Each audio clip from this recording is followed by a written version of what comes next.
welcome back to the shop. Today I want to talk about my miter saw station here. I'm doing a big run of like 40-ish frames and I figured this would be a good time to talk about it. Why did I spend like $1,500 on this setup? Well, first of all, I really like these.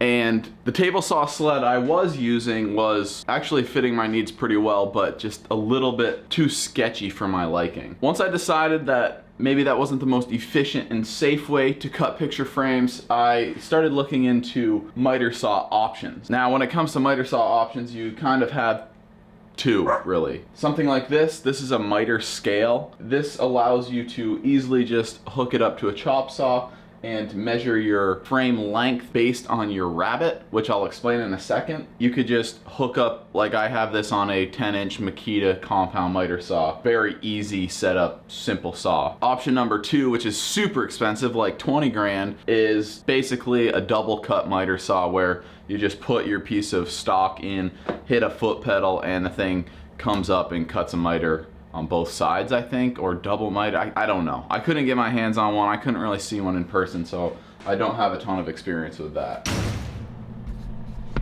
All right, so this particular miter scale is from Clearmount, and I don't know if they're the ones that are still making it, but that's where I bought it. My particular one is 65 inches, and actually it extends out to 65 inches on this end also, but I cut it short just so I could have my other compound sliding miter saw in there too.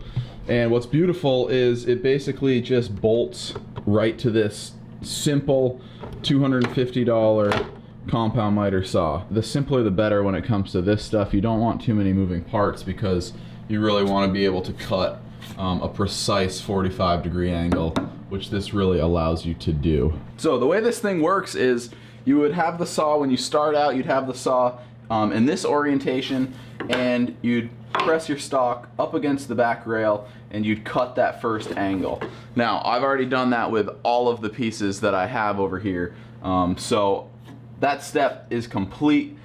The next step, which is really the important one, is now you come over to this side of the miter scale, and what you'll do, this is your rabbet, you want to line up that piece of your rabbet with whatever line measurement you're going for. So in this case, you know, we're cutting some 11 by 14s, and so we bring that rabbet right to the 11-inch mark and then set our stop. Once your stop is set, boom, turn the saw on, cut your miter. What's really nice about this stop is now that it's in position, it's not going anywhere, and we can just fly down through all of our frames, cut all of our 11-inch pieces, and then move on to, say, 14 or 16 or 20 or whatever we're cutting. So it just makes it super fast, efficient, and the reason it's so much safer is because you can have your hand way out here, make your cut. Unlike the table saw sled, you're never getting this blade close to your fingers, which is beautiful for me. All right, just a quick pro tip here. One thing I'm doing differently this time is, if you look at this miter that I cut, what I did first is created this rabbet, and then I cut the miter. But look at this. You see where it blows out just a tiny little bit right there?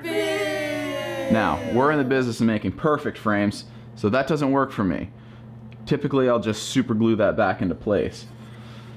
With this batch of frames, I've marked out where my rabbet's gonna go ahead of time with pencil, and I haven't cut it yet. And so what I can do now is line up that little rabbet pencil line with where I want it cut. Then I can cut my miters, and then I can take it back over to the dado blade and rip that rabbet. So I'm gonna try that this time with the hope that I don't get any tear out and this thing is just as perfect as it was when I started.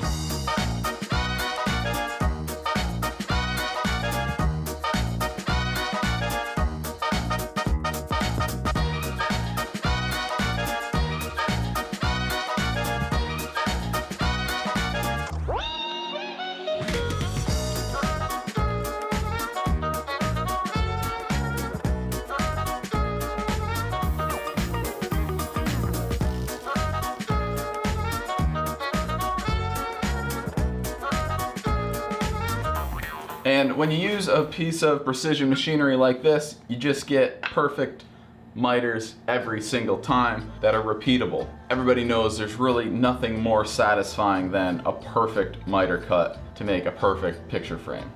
I hope you guys enjoyed that one. I really just wanted to bring this to people's attention to know that something like this does exist.